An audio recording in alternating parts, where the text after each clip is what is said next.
Jadi kalau seandainya tahu betul tentang ketakwaan, tahu betul tentang Ramadan, maka nggak mungkin umat Islam miskin, nggak mungkin.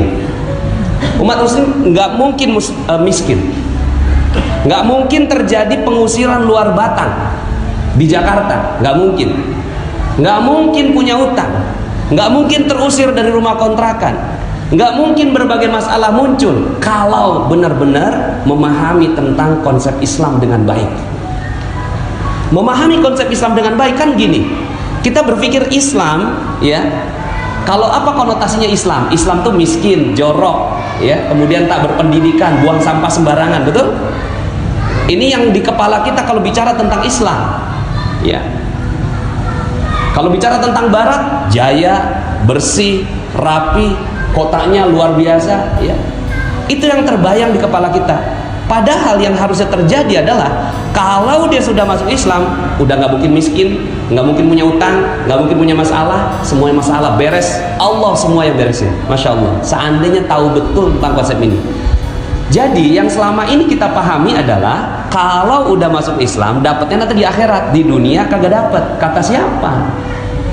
Di dunia dapat juga. Kalau nggak dapat di dunia, yang salah bukan Allah, yang salah kita. Kalau di dunia ini masih miskin, di dunia masih punya utang, berarti ya yang salah bukan Allah, yang salah kita. Karena sifatnya rezeki datangnya seperti air banjir, Bapak Ibu. Air banjir itu air bah, dia datang dari atas, kita ada di bawah. Kalau air dia dari atas banjir, kemudian kita ada di bawah, ada nggak yang nggak kena air? Nggak mungkin nggak ada ya. Semua kena ya. Kenapa? Karena banjir. Rezeki Allah nih banjirnya kayak gitu. Rezeki Allah datang banjirnya itu seperti banjir dari atas, kita di bawah, bukan lagi dapat rezeki, kelelep sama rezeki, tenggelam sama rezeki. Kalau tahu konsepnya. Tapi kenapa kok kita dapatnya cuma UMR? UMR ini tetesan rezeki namanya. Jadi ada yang netes dikit, nah itu tetesan rezeki namanya UMR. Kenapa kok ada orang yang dapat rezeki, ada orang yang nggak dapat rezeki, padahal turunnya begitu sama? Ada satu yang membuat dia tidak mendapatkan rezeki. Apa itu? Orang yang nggak dapat rezeki adalah orang yang pasang perisai. Dia pasang benteng, pasang perisai kenceng-kenceng, dan dia cinta betul sama tuh perisai. Dia bilang, ah, ini perisai saya, ini perisai saya. Rezeki datang dari atas, banjir datang dari atas, dia tolak dengan perisainya, sampai akhirnya dia nggak dapat rezeki. Kalaupun dapat rezeki, itu netes rezekinya. Itulah UMR. Jadi sebenarnya kalau bicara tentang konsep rezeki, rezeki itu datangnya banjir. Yang nggak dapat adalah orang yang cinta betul sama perisainya. Apa perisainya? Perisainya adalah dosa. Udah nggak ada yang lain. Dosa. Cinta betul sama perisainya, cinta betul sama dosanya, dan dia menganggap bahwa hidupnya adalah hidup harus dengan dosa. Kalau nggak pakai dosa nggak rame katanya. Kalau nggak pakai dosa nggak seru katanya. Makanya akhirnya orang siap untuk nonton bola. Katanya sekarang lagi musim bola sekarang, betul?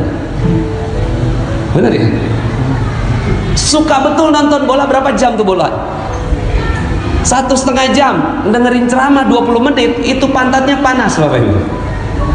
Tapi kalau nonton bola 1,5 jam, kenapa? Karena dia cinta betul sama yang namanya bola, dan bola itulah perisainya. Tapi perisainya ini yang dia cintai. Nah, ini kebalik konsepnya.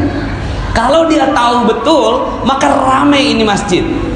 Seandainya dia tahu bahwa yang harus dilakukan bukan cari rezeki, bukan cari rezeki. Ngapain cari rezeki? Yang perlu dilakukan adalah itu lepas perisainya, maka rezeki langsung datang. Yang tadi saya bacakan di dalam rakaat yang kedua, itu dakwahnya Nabi Nuh alaihi salam. Dakwahnya Nabi Nuh, beliau mengatakan, faqultu astaghfiru rabbakum innahu kana ghaffara. Minta ampun sama Allah, maka Allah akan melepas perisai kamu. Begitu. Allah buka nih perisainya. Lepas aja perisainya. Kok cinta betul sama perisai? Kok cinta betul sama dosa? Mata ngelihat yang maksiat, aduh kalau nggak dilihat rugi. Dengerin lagu-lagu, kalau nggak didengerin nggak asik. Ini cinta betul kita dengan perisai kita. Terus kemudian nyakitin orang, bikin orang tersinggung, kayaknya kok seru. Gosip, kalau nggak digosok, ya nggak makin sip. Kalau nggak ngomongin orang, kayaknya nggak seru. Padahal itu, masya Allah, itu perisainya. Ya, nggak durhaka sama orang tua, kayaknya nggak seru gitu. Lah kita cinta betul sama perisai sampai akhirnya kata Allah, faqultu astaghfiru rabbakum innahu kana ghaffara. Lepas itu, lepas perisainya. Udah itu doang, lepas perisainya. Setelah lepas, apa kata Allah? Yursilis samaa alaikum midrara, maka Allah akan turunkan hujan yang lebat dari atas langit. Tuh. Kalau hujan masih tanda petik nih, hujan bisa banjir, ya kan? Ini konotasinya masih macam-macam. Wah, ini maksudnya hujan mungkin keberkahan dan seterusnya. Enggak. Ayat berikutnya Allah, oke, kalau kalian nggak paham tentang hujan, kalau kalian nggak paham tentang rezeki itu namanya hujan, maka Allah tambahkan kalimat yang lebih jelas, wa yumditkum bi amwal.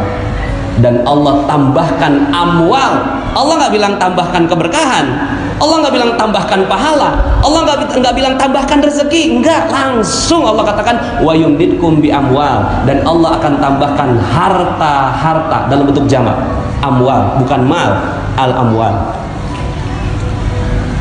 Jadi ini janji Allah subhanahu wa ta'ala bagi mereka-mereka yang betul-betul melepas perisainya, maka rezekinya akan berlimpah ruah datang pada dirinya. Masya Allah, ya. Maka yang perlu kita sibukkan itu bukan cari rezeki. Ngapain cari rezeki? Rezeki udah ada. Yang kita perlu lakukan adalah bongkar itu perisainya. Allah tambahkan lagi, wa yumditkum bi amwalin wa banin. Allah tambahkan anak-anak. Anak-anak di sini bukan hanya anak biologis, tapi anak-anak perusahaan, cabang-cabang bisnis. Itu Allah tambahkan. Wa yumditkum bi amwalin wa banin wa yaj'al lakum jannat, dan Allah kasih kepada kalian kebun-kebun gratis semuanya. Dari selain bisnis Anda, selain penghasilan utama, ada jannat, ada kebun-kebun yang lain. Wa yaj'al lakum anhara, dan kamu bukan yang nyiramin itu kebun-kebunnya udah ada sungainya masing-masing sendiri.